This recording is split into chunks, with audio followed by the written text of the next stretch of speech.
better in Orange County, but where I live. But L.A. is very, very rough. I was there yesterday. All right. All right, so I'm recording you now. Hey, welcome to Surrendered Spotlight, everybody, the show where we feature a different Christian each week who either has a cool testimony or is doing something very cool in the name of Christ. And today we have somebody that qualifies for both. This man was once one of the most dangerous people on the planet, the gangster of all gangsters, very high profile in the criminal underworld. You couldn't be a higher ranking criminal than he is, but now he is a follower of Jesus Christ, and he goes to colleges and churches all over America to spread the gospel of Jesus Christ.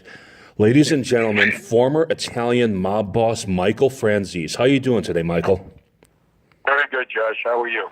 Pretty good, pretty good. You know, I got to start off by asking you this.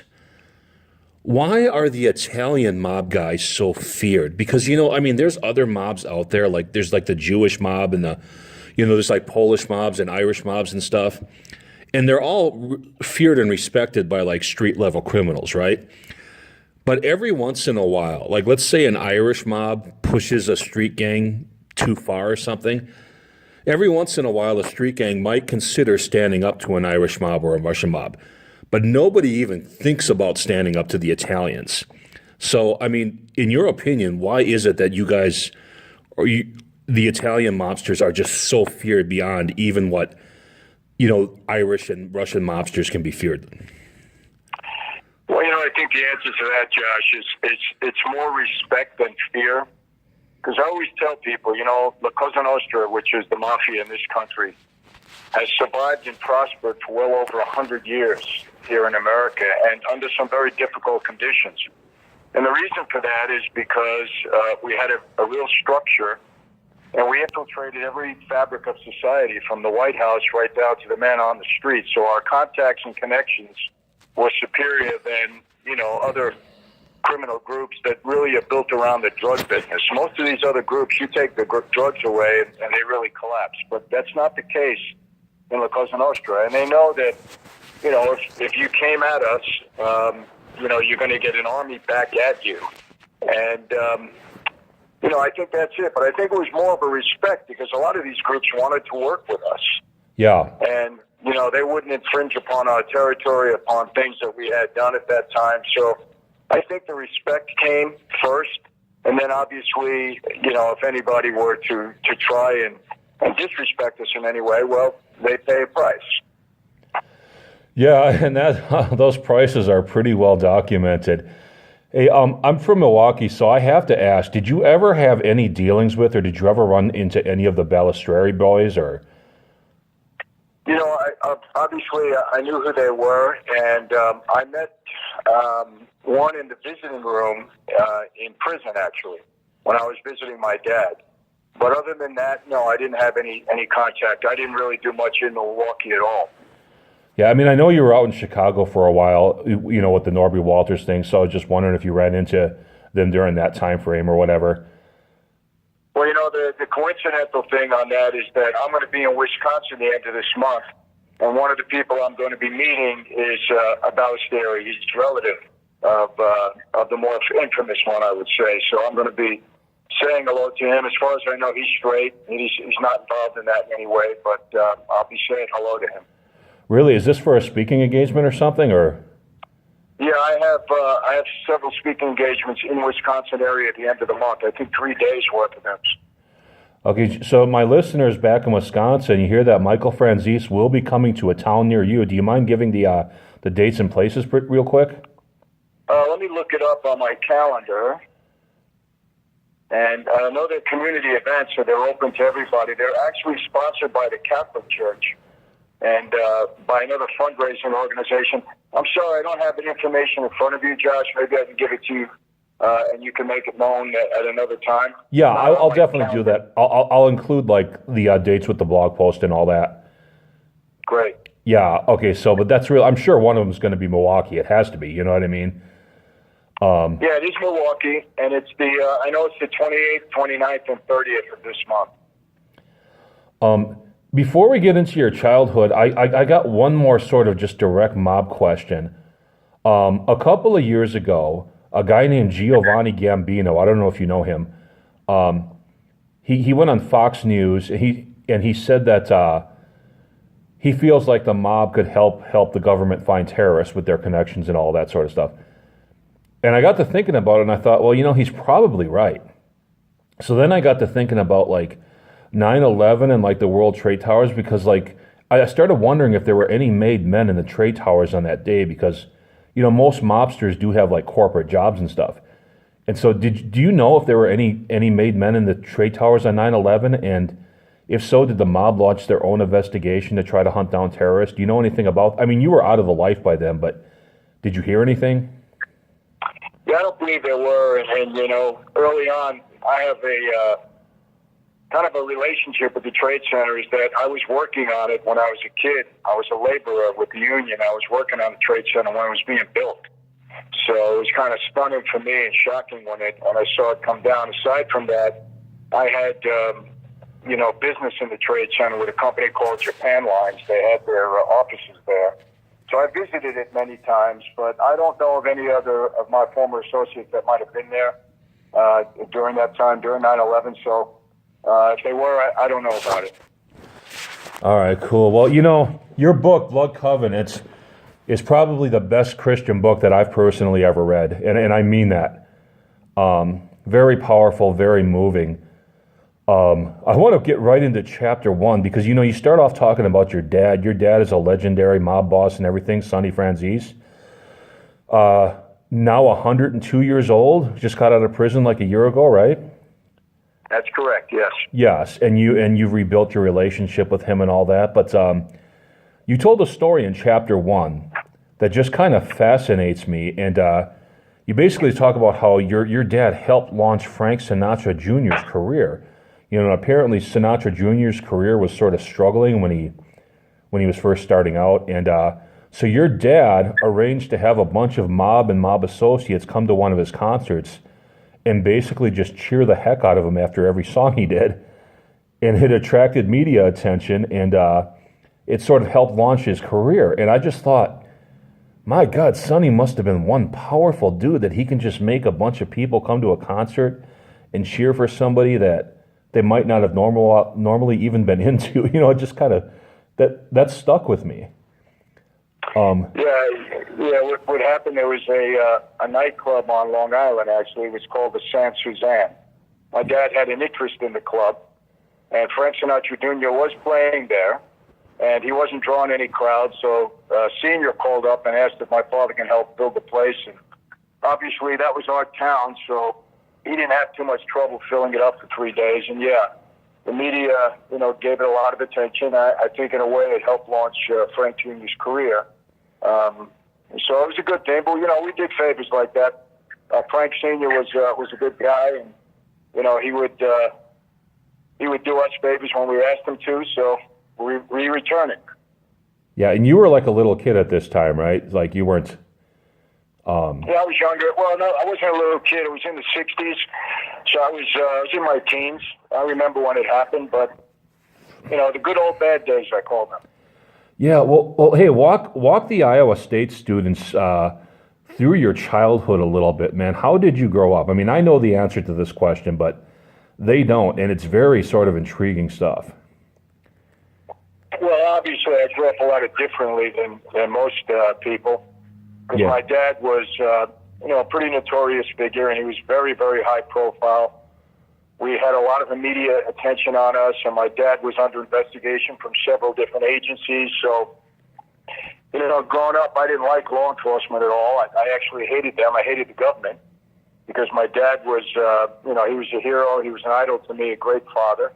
Yeah. And I always saw law enforcement as the enemy, trying to hurt him and harass our family. So I grew up with that kind of a distorted sense of view, I would say, of law enforcement. So it was kind of rough, We always had police around us. We always had agencies around us. So it was uncomfortable.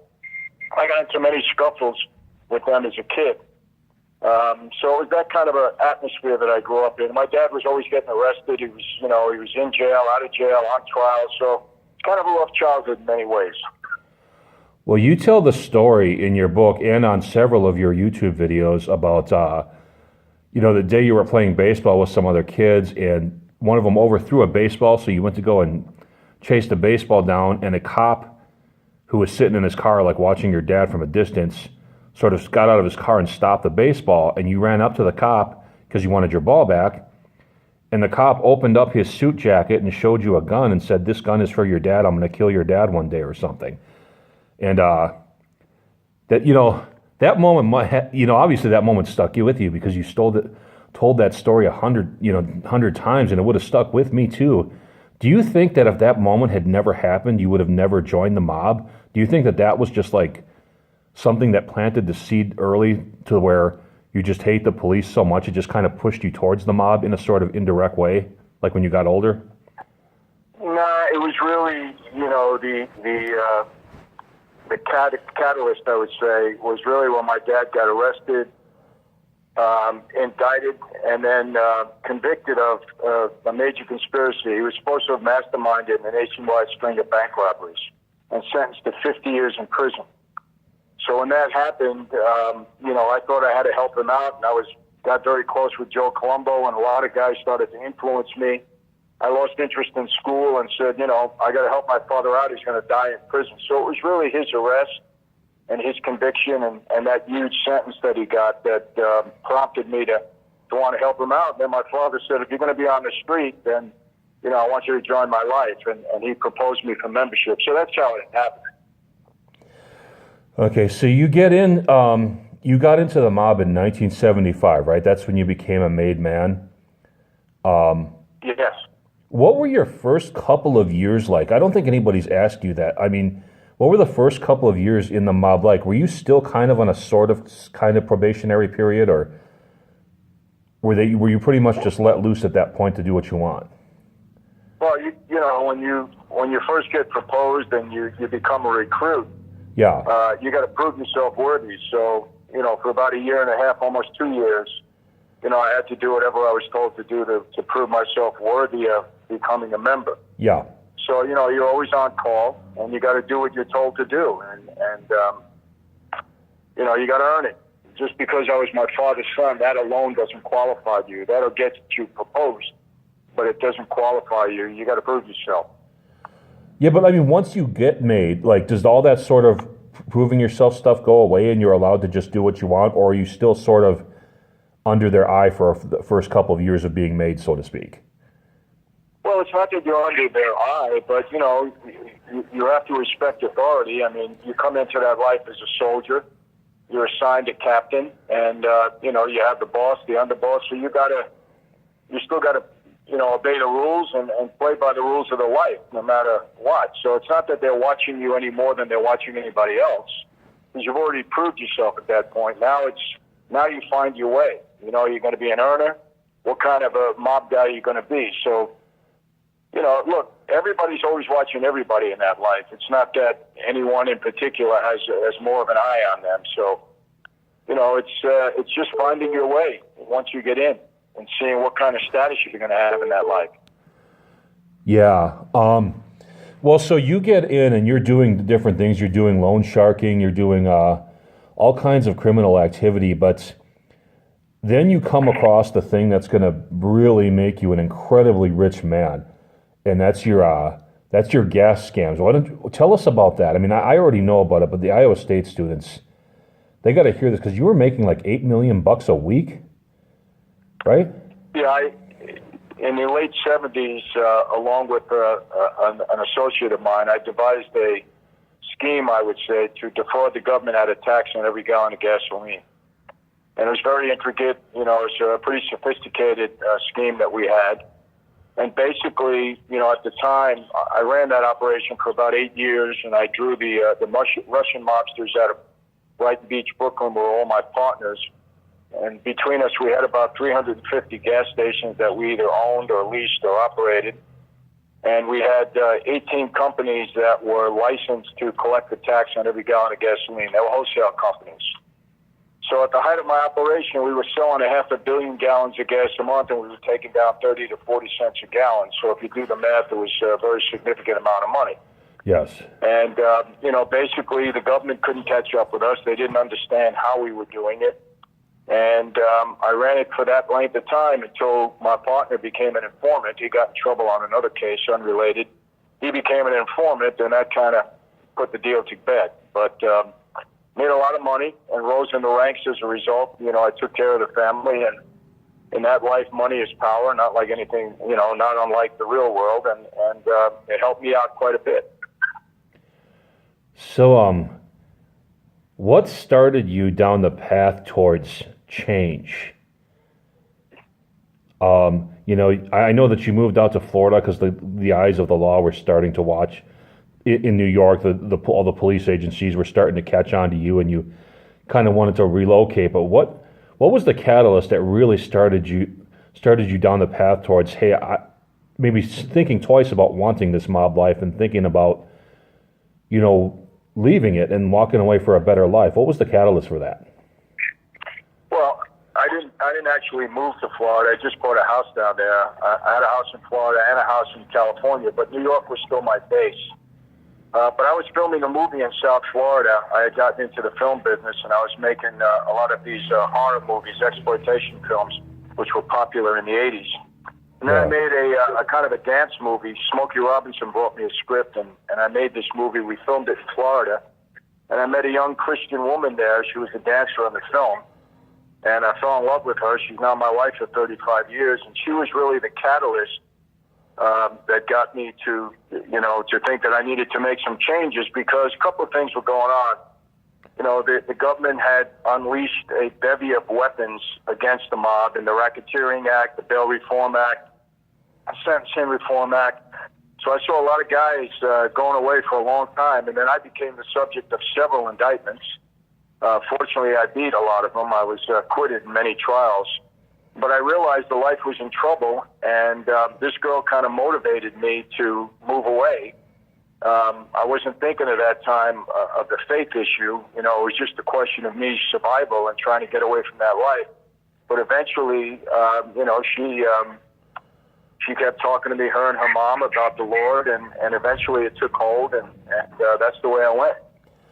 So yeah, you started falling for a Christian girl, but you didn't have any intention of following Christianity at the time. You just wanted this girl, right? She was, you know, by your own admission, she was one of the most beautiful women inside and out that you'd ever seen. And she kind of captivated your heart and made you think twice about living a life of crime. Well, she did, and I realized she was very true to her faith, as was her mother. And if I didn't make some changes, you know, I was a direct contradiction to everything they believed, and I had to make some changes in order to have her in my life. So, you know, I didn't want to hurt anybody, and you don't walk away from that life. It's not something you do easily. But I tried to, I said I was committed to trying to make the change, and as a result, you know, that was, I was back in the early 90s, and as a result, I'm still here, and I've been able, with God's help, to do that. By the way, I'm really glad I never, I'm sorry, did I interrupt you? No. I'm really glad I didn't go to college with you, because I know that I would never get any girls if you were my friend, because you have some serious game. And the reason I know that is because you got a girl to turn down a chance at solid gold for you. I mean, that you must have some smooth talk about you if that's the case, because solid gold at that time was like the it show for dancers. You know what I mean? If you wanted to be a dancer, that's the show you wanted to get onto. And she while she was filming the movie, she got a call to be on Solid Gold, and she had to make that choice. So hopefully, I had something to do with that. I don't think she wanted to leave me at that point. So, and I'm glad, because we're married 35 years now, so it worked out. Yeah. By the way, I don't know if you got my message, but I read her book as well, or I listened to her book on Audible anyway, and Camomile Franzese, and her book. By the way, for my listeners, Camomile Franzese's book is. I mean, we're talking about Michael's book, Blood Covenant, which is, like I said, the greatest Christian book I've ever written. But his wife, Camomile Franzese's book, it's no slouch either. And I'll tell you one thing: it finishes very strong. It's like one of the strongest finishes I've ever seen. But the whole story is quite compelling. So you decide you don't want anything more to do with the mob, or you decide you want to walk away from the life anyway, and that's when the real trouble begins in your life, right? That's correct. You know, you can't do that. And obviously, when I did walk away, the boss of my family was extremely upset with me, and contract on my life.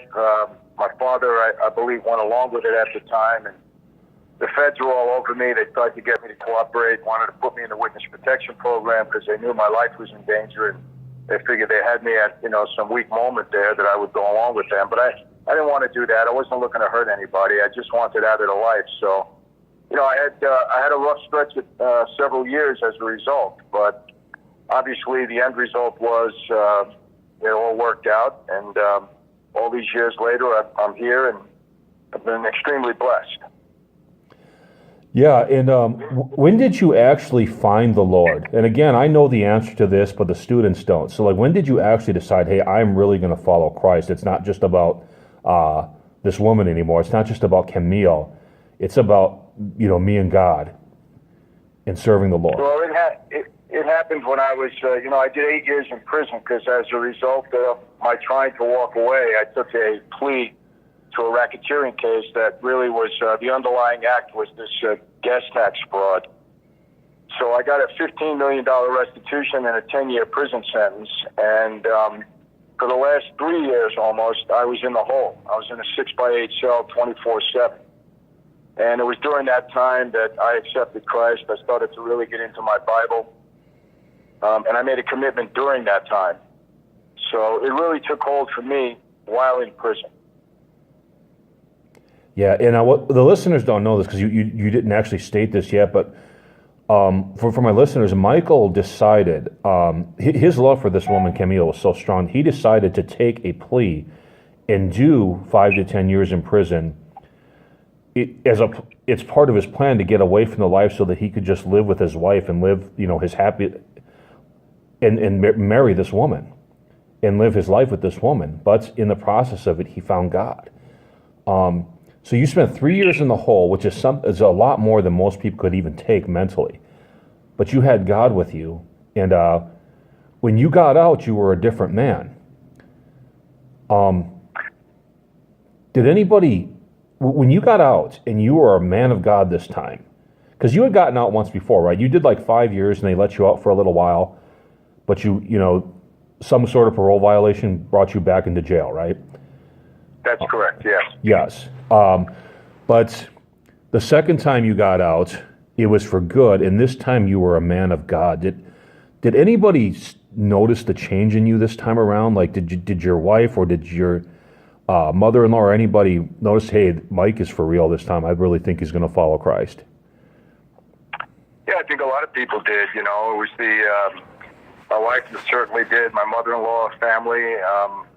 I was the pastor of my church that asked me to give my testimony during Sunday services, and it just really started from there. So, whenever you're transformed from Jesus Christ or by Jesus Christ, people notice.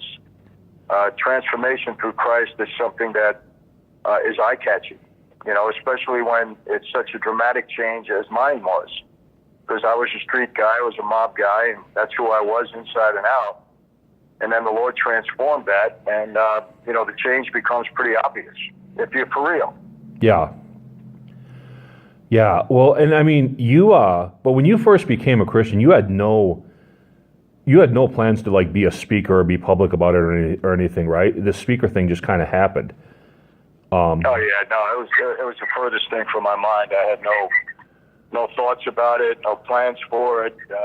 It just developed. I think it was God's plan for my life. And I just became obedient. And when people asked me to speak, I started speaking, sharing my story, and it just caught on. Wow. Were you just planning on living just like a sort of quiet life with your wife type of thing, or? Yeah, I was. I mean, I had to get back on my feet after 8 years in prison and some, major changes in my life. I moved out to California. I was starting fresh. The government took a big bite out of me financially, so I had a big comeback to make. So I had no plans. I wasn't sure how I was going to do it. Obviously, I was a pretty resourceful guy. I had a head for business, so I was going to start to do legitimately what I knew best and get started. And then, like I said, different things happened. I got a call from all the pro sports leagues and then the NCAA to speak to athletes about the dangers of gambling. and things like that. So it just kind of developed, Were you scared when you first started realizing that you were going to be like speaking all over the country? Because you say even to this day you're careful when you go into cities that are known to have mob activity. Were you like scared, like, oh my God, because I'm about to become a public figure again? Maybe maybe some of my old bosses will get mad at me just not laying low and try to do something to me. Listen, it's not really a fear. It's more being cautious than anything else. It's just natural instinct for me. So I'm careful. I don't sell my former associates short. So I'm careful when I go to places that I need to be careful in. Yeah. But for the most part, I think I'm okay. I've outlasted just about everybody that I ran with during that time. So, I don't thumb my nose in anybody's face. I'm certainly not looking to hurt anybody. I don't do that. So, again, I'm careful in New York. I'm careful in Chicago, places that I need to be careful in. I just watch myself. But other than that, I think I'm okay. I got news for you. Everybody's careful in Chicago. That's just a place to be careful for everybody. Okay, I just totally had a brain freeze. Okay, so you've been a Christian for a while now. I mean, and you've been all over America, speaking at college campuses, churches, and you speak to gang members in your spare time, right? Yes. And I think you said that you sometimes do a little bit of prison and jail ministry. I do quite a bit of it, actually. Yeah, it's a major part of my ministry. Yeah.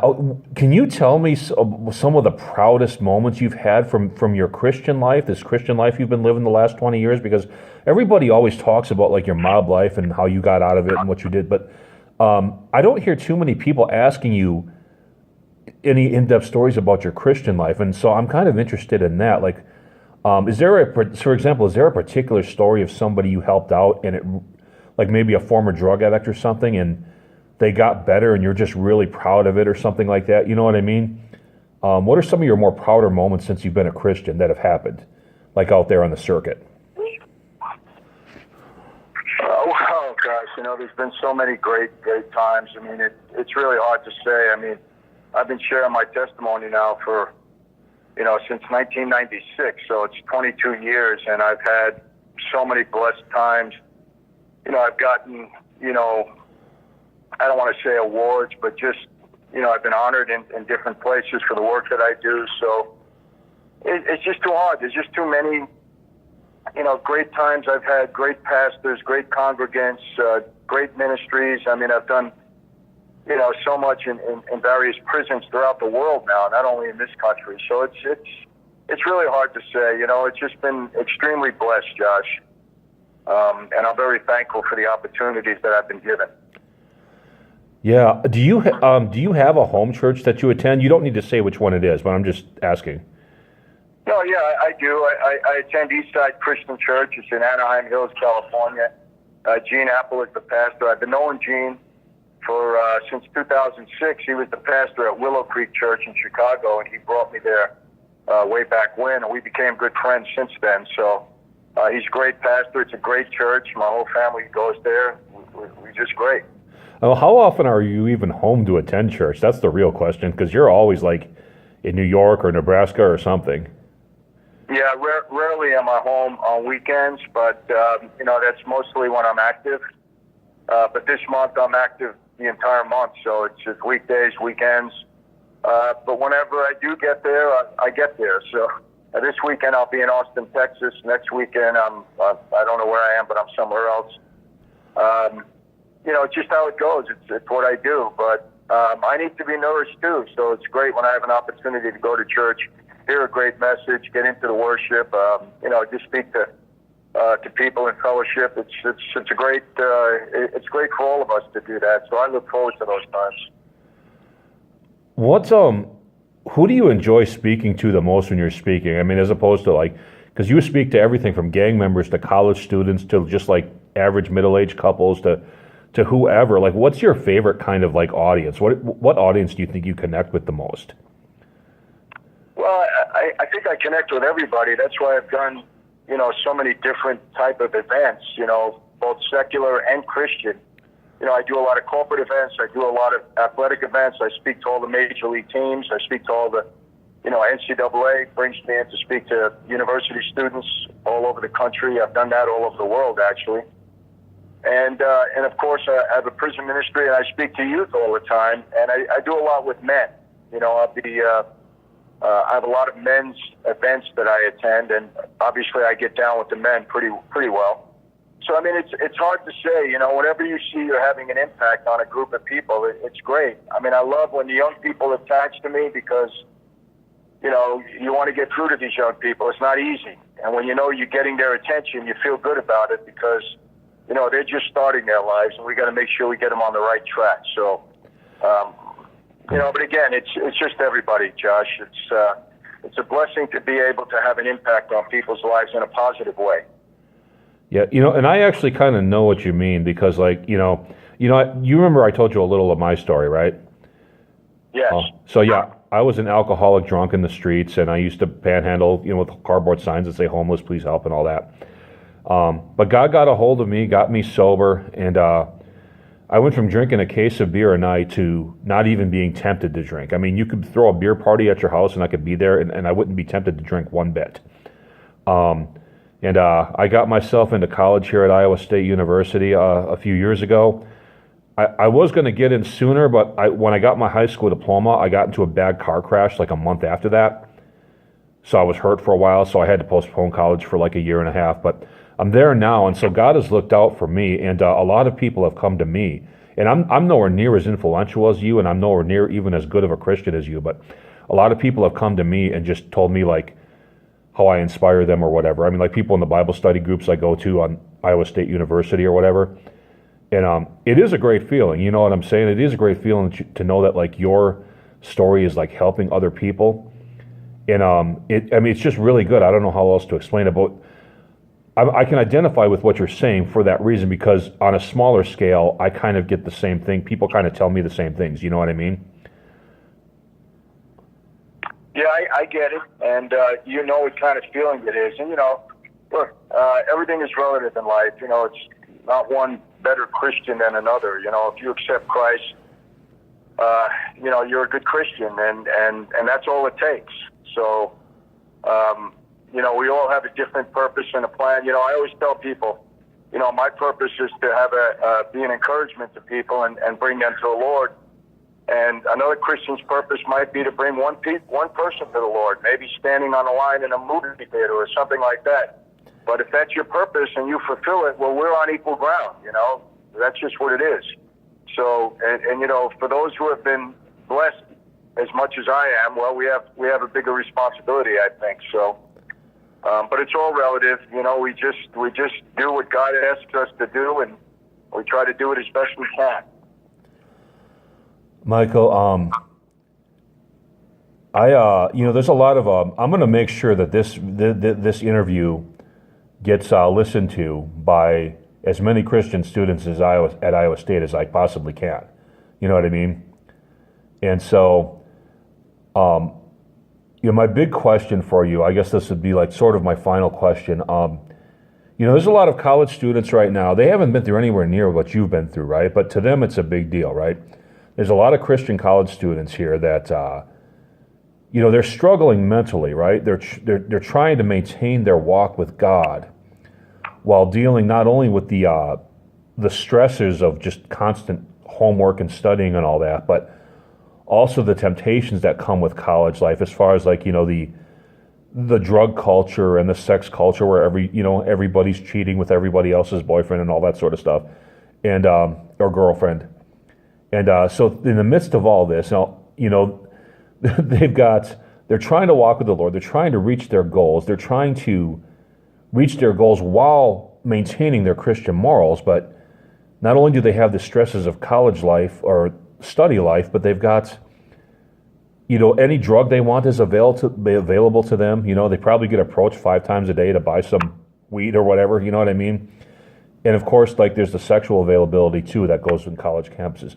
What advice do you have for the Christian college students here at Iowa State University that are trying to maintain their walk with the Lord, But the stress and all this stuff and the temptation and the schoolwork and everything is just really overwhelming them. And, maybe they're slipping up. What would you have to say to those kind of students?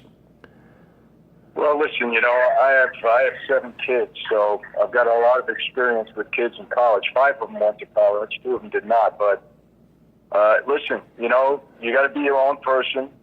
Obviously, if you're a Christian, well, what do you got to do? You got to be true to your God, and you got to have biblical authority be your guide in your life, not only in college but throughout your life. So, people know right from wrong, and I tell them.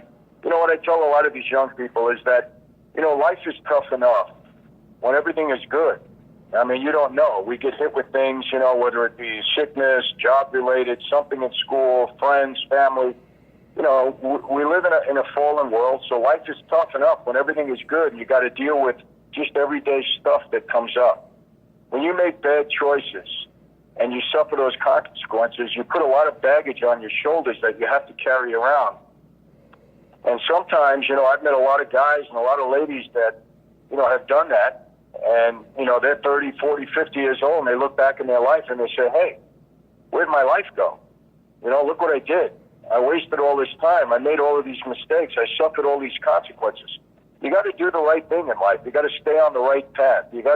People know right from wrong. And if you don't, you better find out real quick, because this life is going to be very difficult if you don't.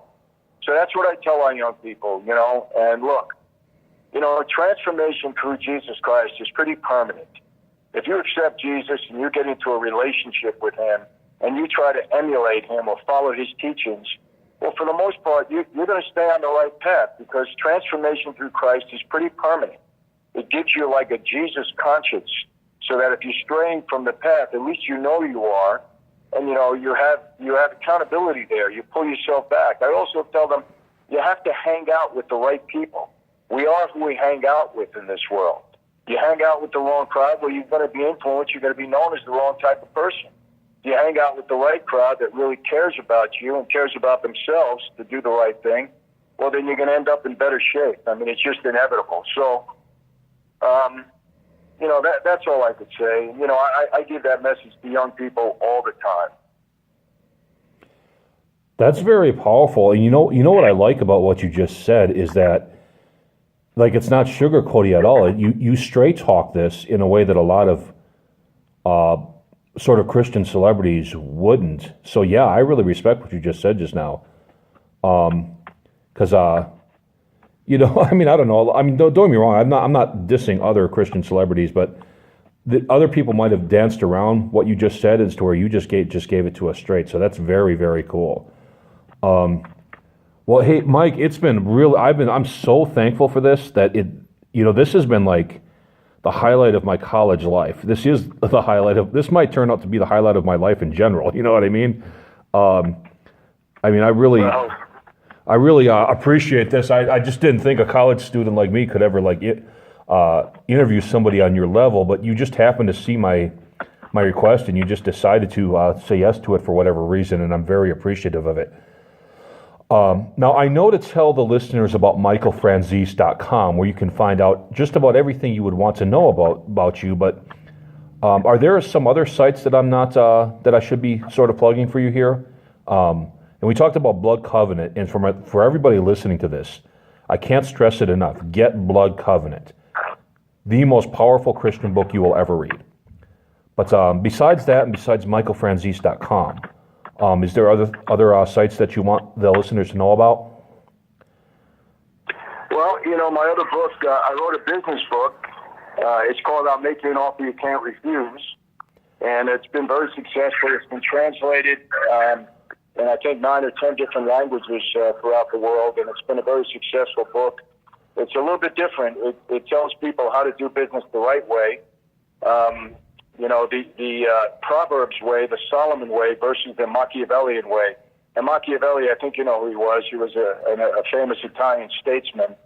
And if you're in the mob, you kind of follow the Machiavellian way of life and of business. And then as a Christian, I like to believe in what Solomon taught us, because he was a very wise man, taught us how to be straight. So the book is really got some really good insights in that regard. And like I said, it's been a pretty popular book among business people.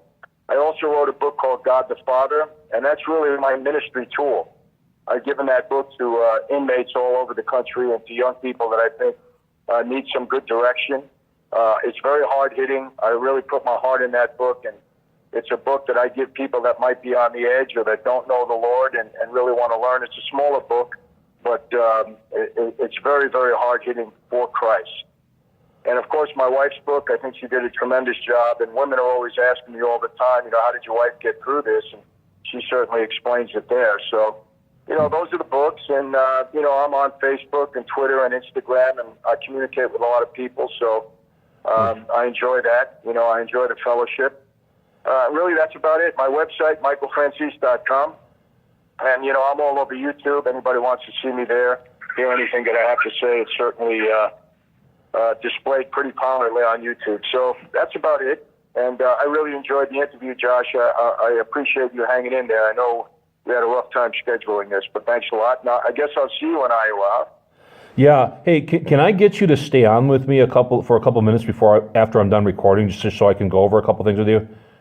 Sure. That would be great. But okay, so to reiterate, the book about learning how to succeed in business for my listeners, An Offer You Can't Refuse by Michael Franzese, God the Father, which is his first book, and This Thing of Ours, a book called This Thing of Ours, which I just read, by his wife, Camomile Franzese, what it was like being married to a mobster and how she dealt with all that and everything like that. Oh, and there's a big Hollywood movie with well-known actors coming out about you over the next year or two, isn't there? Didn't you say something like that, like last month? Well, it's in development. It's kind of premature to say anything now, but yeah, there is a script and a director's being hired. It's in development. A major company has it right now. So we'll see what happens in the next 6 to 12 months, but kind of early to make any announcement about that. All right. So guys, this has been Surrendered Spotlight with the one and only Michael Franzese. Check him out at michaelfranzese.com. Get his book, Blood Covenant, or get his other book, An Offer You Can't Refuse, or God the Father. And we will end it with that. Thank you, Michael Franzese, for this great interview. You're very welcome, Josh.